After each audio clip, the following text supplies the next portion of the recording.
Uncle Storytime Story 1. Mystifying Morning.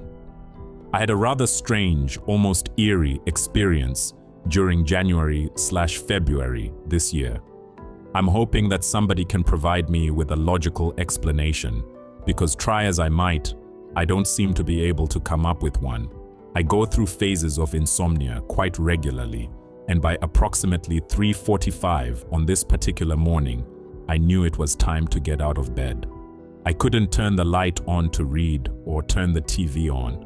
My husband deserves some consideration. So I grabbed my usual paraphernalia off my bedside table and made my way to the kitchen. Coffee time. Only when I was standing in the kitchen about to refill the kettle did I realize that I hadn't turned the light on. At that time of the morning, it's the logical thing to do. Then it hit me.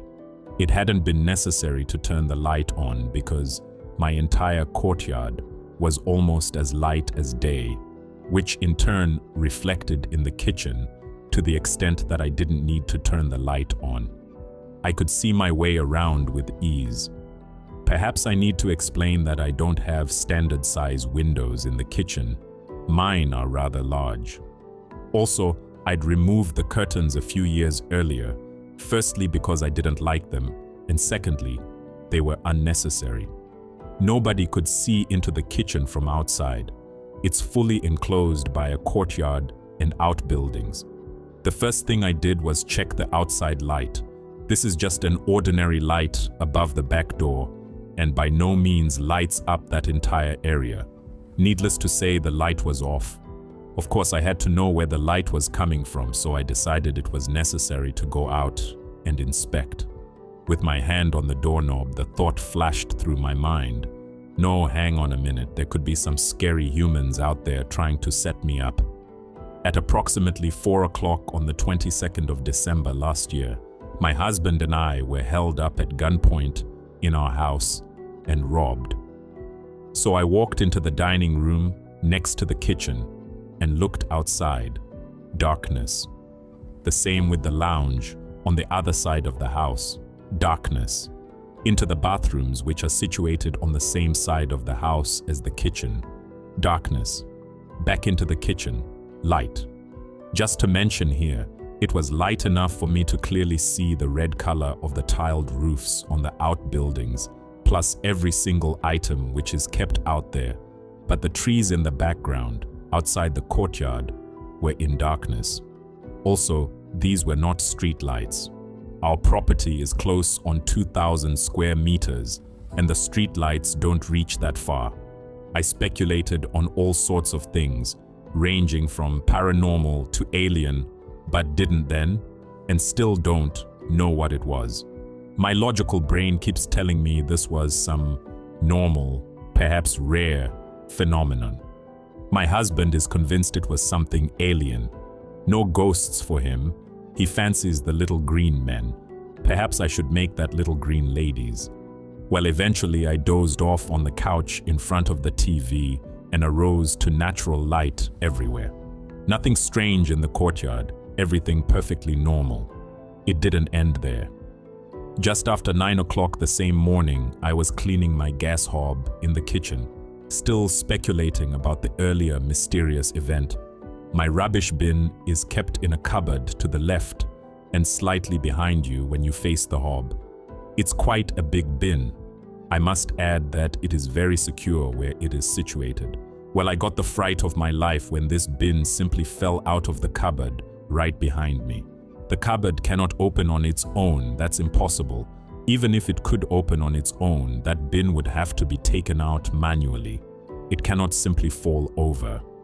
Fortunately, I'd emptied the garbage bag and placed it in the garbage removal bin, which stands outside in the courtyard, the previous day, so there was no mess on the floor. Well, this just knocked me for the rest of the day. I couldn't come up with logical reasons. So, what did I do? I spent most of the day out on the veranda, reading and talking to the parrot. So, of course, I'd love to hear from all of you as to what your take is on my mystifying morning. Story 2. a series of creepy events. You would think that even though we are in a worldwide pandemic, and for us here in South Africa, being under a nationwide lockdown, I'd have more time to be able to submit stories and comment on this site. But sadly, even at home, there's way too much to do. Here, I shall cover on a few random incidents that has happened to me in the past 3 months. The first happened at night, when I usually try to fall asleep, but fail terribly. Hopeless insomniac. So I'm laying in bed, eyes closed, listening to music when what feels like a cold, clammy hand brushes full on my face. Needless to say, I was shocked because it felt like a really big, heavy hand just go down from my forehead to my chin. So I opened my eyes, looking around, trying to find a more logical explanation. A huge spider or perhaps a snake. I'd rather take on a spirit any day than a snake or spider. I even switch on my room light and move the covers and search the room, but nothing to be seen. Second incident also takes place at night, where I hear a baby's cry right outside my room window. It continues for like 5 minutes and stops very abruptly.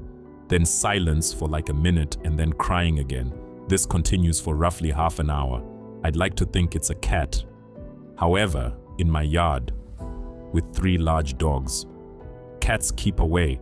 What's crazy is that my bedroom is situated upstairs and there's no trees nearby where a cat or any other creature could stand and make crying sounds.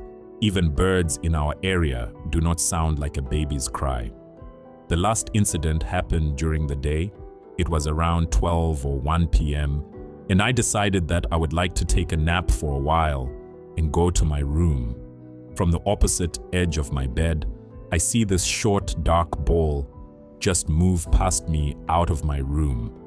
It happened so fast, all I could see was a whirl of black dash past me, thinking it's a wild animal that got in the house. Again, logical explanation, even though nothing gets past my dogs. I run after it only to search the entire place to find nothing. What's a bit creepy and annoying is that my dogs start howling around 12 a.m. and 12 p.m. for about 10 minutes almost every day/night for no reason. Usually if other dog people or any type of animal has to go past our yard, they bark like crazy. But this is more like a howling,